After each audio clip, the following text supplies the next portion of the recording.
tout le monde, je vous retrouve aujourd'hui dans une nouvelle vidéo après quelques semaines d'absence tout simplement. Vous l'aurez donc deviné, j'ai accouché le 16 juillet donc d'une petite fille qui s'appelle Nila. Je vais vous raconter rapidement mon accouchement et voilà. Mais vraiment, en gros, si vous avez des questions, n'hésitez pas à me les poser en commentaire et j'essaierai d'y répondre.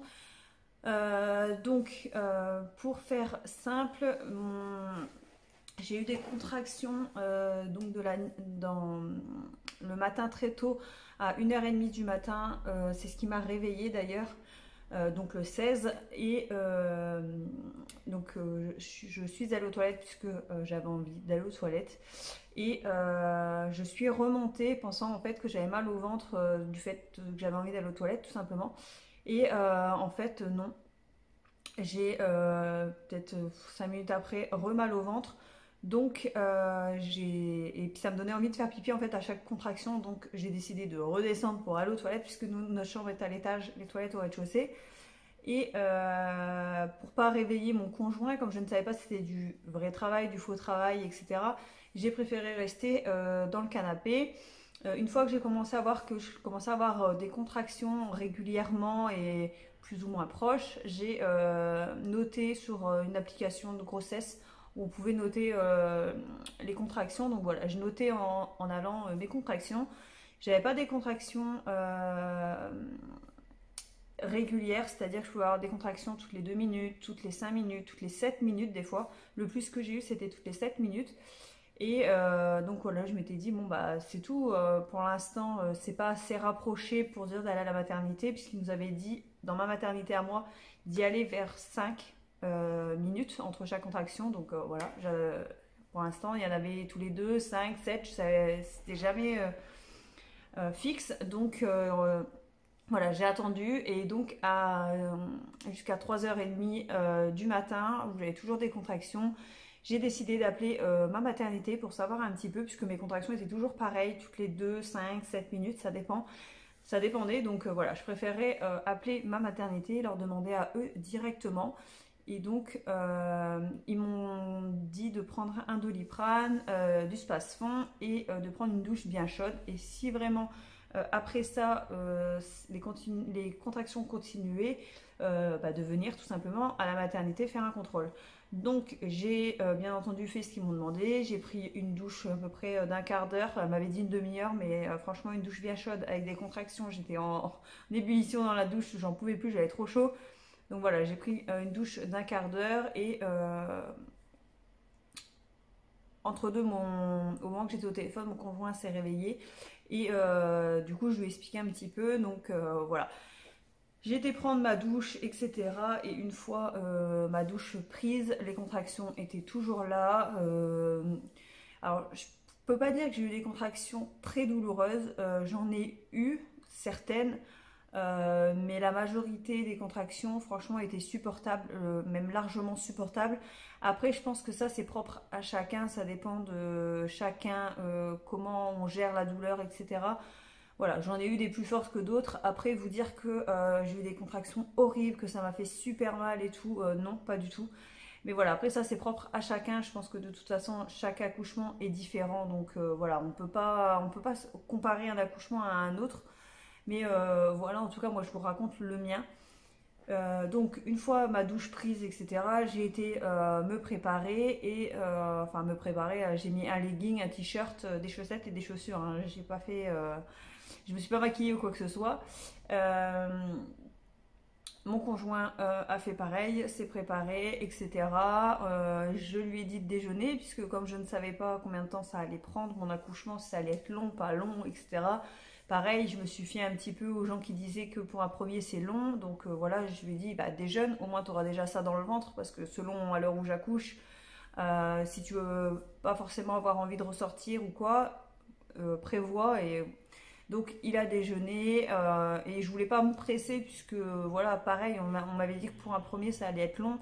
Donc le temps que mes contractions, je les supportais. Donc voilà, j'ai préféré attendre, sachant que voilà, je vous parle là, c'est les premières contractions, hein, quand je vous dis qu'elles étaient supportables, etc. Parce qu'après, vous allez voir la suite. Donc voilà. Donc vers 5h15, nous sommes arrivés à la maternité, donc 5h15 du matin. Et ils m'ont mise en salle de contrôle. En salle de contrôle, j'étais ouverte à 3. Donc ils m'ont demandé si je voulais la péridurale ou non, sachant que l'anesthésiste était déjà là, qu'elle venait de poser une péri. Donc voilà, comme elle était déjà sur place, etc., j'ai dit bah allez-y, on pose la péridurale. Donc ils m'ont mise en salle de travail, je me suis préparée, là, mis la blouse, etc. Et eux, ils m'ont perfusé et toute compagnie. Et puis l'anesthésiste est arrivée, j'ai eu la pose de la péridurale, donc vers 6h30, 7h, tout était fait. Il n'y avait plus qu'à attendre que cette demoiselle décide d'arriver. Ça a été rapide dans le sens où en 1 heure j'ouvrais de 2 à chaque fois. Donc je suis arrivée à la maternité, j'étais à 3. J'ai fait 3, 5, 7 d'un coup. Et après j'ai fait... ouais, c'est ça. Et après j'ai fait pareil jusqu'à 9. Et ensuite de 9 à 10, c'était un peu plus long puisqu'elle était tête en bas, mais vers mes fesses, et fallait qu'elle soit tête en bas vers la lumière en fait en sortant. Donc fallait qu'elle se retourne d'elle-même, chose qu'elle était en train de faire, sauf qu'elle était bloquée au niveau de l'utérus, je sais pas trop où, enfin bref, dans un endroit où elle doit descendre. C'est un endroit où c'est un peu étroit, et donc elle n'arrivait pas à se retourner facilement, ça prenait du temps. Donc ils m'ont mis dans plusieurs positions pour essayer de l'aider en fait à descendre et à se retourner. Et donc voilà, donc comme j'avais la péridurale, je n'avais pas de douleur de contraction, je sentais mon ventre quand il se contractait, mais c'est tout, sachant que nous, la péridurale est en continu. Alors je ne sais pas si c'est partout pareil, mais en fait vous avez un cathéter et le produit s'écoule petit à petit, et en plus vous avez une poire à côté de vous si vous voulez remettre une dose ou pas. Personnellement, j'en ai pas remise, puisque ça m'allait très bien comme ça. Après, il faut savoir qu'on sent plus les contractions, on sent le ventre quand il se durcit, etc. Enfin, on sent les contractions, mais on n'a plus la douleur, pardon. Par contre, on sent quand même les ligaments, etc., que ça s'écarte, etc., que ça travaille. Voilà, moi, je sentais tout, c'est ce que je voulais pas avoir une péridurale pour ne rien sentir. Mais voilà, donc au niveau de la douleur, ça allait. Il y avait des fois où forcément quand elle descendait, ça commençait à tirer, mais ce qui était logique. Il fallait bien qu'elle descende. Et donc vers 11h, j'ai eu un contrôle, et là j'étais ouverte à 10. Donc voilà, on s'est mise en place, etc. Donc le temps que tout le monde arrive, etc. Enfin voilà, le temps que tout se mette en travail, j'ai commencé réellement à pousser vers 11h20, un peu près entre 11h20 et 11h30, parce que ça a été rapide, j'ai pas poussé longtemps. Ouais, vers plutôt 11h30, et voilà, j'ai poussé, je sais pas, 5-6 fois peut-être, et elle est arrivée. Je vous avouerai que avec le Covid, etc., j'ai pas pu avoir de cours d'accouchement, enfin de préparation à l'accouchement, etc. Donc ils m'ont expliqué un petit peu sur le tas comment pousser et tout. Ça paraît simple, mais c'est pas si simple, parce qu'on a tendance à pousser d'ici alors qu'il faut vraiment pousser du bas. Donc voilà, j'étais quand même à 2 doigts d'avoir la ventouse, parce qu'au début j'avais extrêmement de mal à pousser en bas. En fait, je poussais ici mais pas en bas. Dans ma maternité, ils m'ont proposé de mettre un miroir pour voir en fait mon accouchement, et j'ai accepté, et ça m'a beaucoup aidé à pousser justement en bas. Alors si vous avez la possibilité de pouvoir voir en plus de sentir votre accouchement, franchement faites-le si ça vous dégoûte pas, etc. Parce que franchement ça aide, et au moins vous voyez vraiment le travail, quoi. C'est pas, vous sentez pas seulement, vous voyez réellement la tête sortir, etc. Donc voilà, j'étais à 2 doigts d'avoir la ventouse, mais je ne l'ai pas eue. C'était ma hantise, je ne voulais pas la ventouse. Donc quand ils ont commencé à me parler de ventouse, autant vous dire que j'ai poussé comme jamais. Et à 11h44, elle était là, elle était dans mes bras et tout s'est très bien passé. Elle était en très bonne santé, elle a bien crié et tout. Donc voilà, il n'y a pas de souci de ce côté-là. Donc elle s'appelle Nila et elle est née à 3,670 kg pour 50 cm. Ce qui est un beau bébé, mais voilà, pas forcément un gros bébé, mais un beau bébé. Donc voilà un petit peu moi mon accouchement. Après le séjour à la maternité, ça s'est bien passé. J'ai accouché un jeudi, je suis sortie un lundi. J'aurais pu sortir un dimanche, mais comme je voulais allaiter, ils ont préféré me garder le lundi pour voir si j'allais avoir ma montée de lait et pouvoir me guider, etc. Sauf que je n'ai pas eu de montée de lait du tout. Ce qui fait que ma fille a eu le colostrum pendant 2 jours et qu'après je n'avais plus de colostrum, je n'ai pas eu de montée de lait.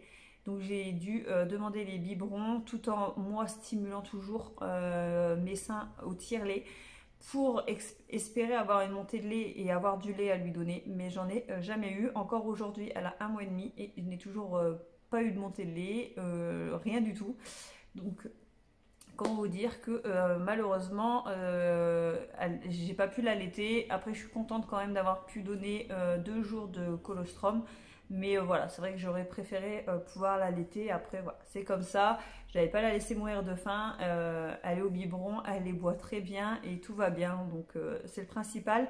Au niveau du séjour après, ça s'est franchement bien passé et on a bien été suivis.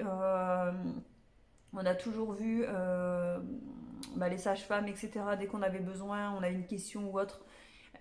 Elles étaient là avec mon histoire d'allaitement, pareil, elles venaient me guider. Après, je m'étais mise en tête de tirer, enfin d'essayer de stimuler mes seins pour avoir du lait et au moins pouvoir lui donner dans un biberon, puisque comme elle prenait maintenant les biberons à la maternité, je m'étais dit si au pire elle veut pas reprendre le sein, que je puisse quand même le tirer et lui donner. Mais voilà, bon bah malheureusement c'est comme ça. Donc voilà, j'espère que cette vidéo vous a plu, j'espère que je n'ai rien oublié. N'hésitez pas à me poser des questions si vous avez des questions à propos de mon accouchement.